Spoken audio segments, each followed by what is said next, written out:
లోకేష్ అనే ఒక వ్యక్తి who was confined to the four doors of his office or party or among the party cadre ఒక్కసారి బయటకు వచ్చి ప్రజల మధ్య వెళ్తే ఎలా ఉంటుంది అన్నది తెలుసుకొని ఒక సమ్ కైండ్ ఆఫ్ రెవల్యూషన్తో ఒక రియలైజేషన్తో బయటకు వచ్చారని అనిపిస్తోంది.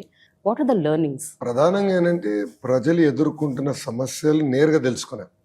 సో రైతులు, మహిళలు, విద్యార్థులు, నిరుద్యోగులు, ప్రభుత్వ ఉద్యోగస్తులు, పోలీస్ సోదరులు, భవన నిర్మాణ కార్మికులు, ఆటో మెకానిక్స్, అంటే ఇన్ని ఇంటరాక్షన్స్ తర్వాత ఒపీనియన్స్ ఫామ్ అవుతాయి.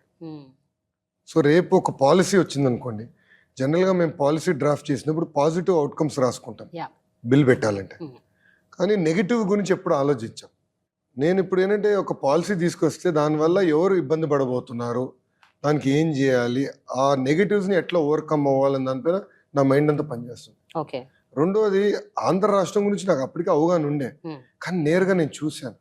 ఒక ఉదాహరణ, కర్నూలు జిల్లా అంటే ఇప్పుడున్న కర్నూలు పార్లమెంట్లో ఇంత వలసలు ఉన్నాయని నేను విన్నాను, కానీ కల్లారు నేను మొదటిసారి చూశాను. నేను నడుస్తుంటే ఒక బొలేరో తర్వాత 200-300 కొద్ది బండ్లు వెళ్ళినాయి నా ముందర. వాళ్ళందరికీ వెళ్తున్నారు, మన గుంటూరు జిల్లాకి వెళ్తున్నారు, కానీ అదే ఎందుకు సాగునీరు మేము ఇవ్వలేకపోయామని బాధపడ్డా.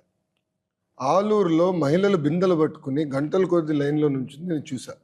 ఆ రోజు అనిపించింది, ఎస్, తాగునీరు ఇవ్వాలి, ప్రయారిటీ నెంబర్ 1 అవ్వాలి. అందుకే మేనిఫెస్టోలో పెట్టా.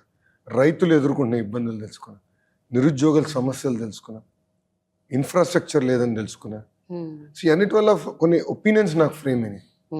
సో మీరు చూస్తే మిషన్ రాయలసీమ అక్కడి నుంచి వచ్చింది, బీసీ కలం అక్కడి నుంచి మొదలైంది.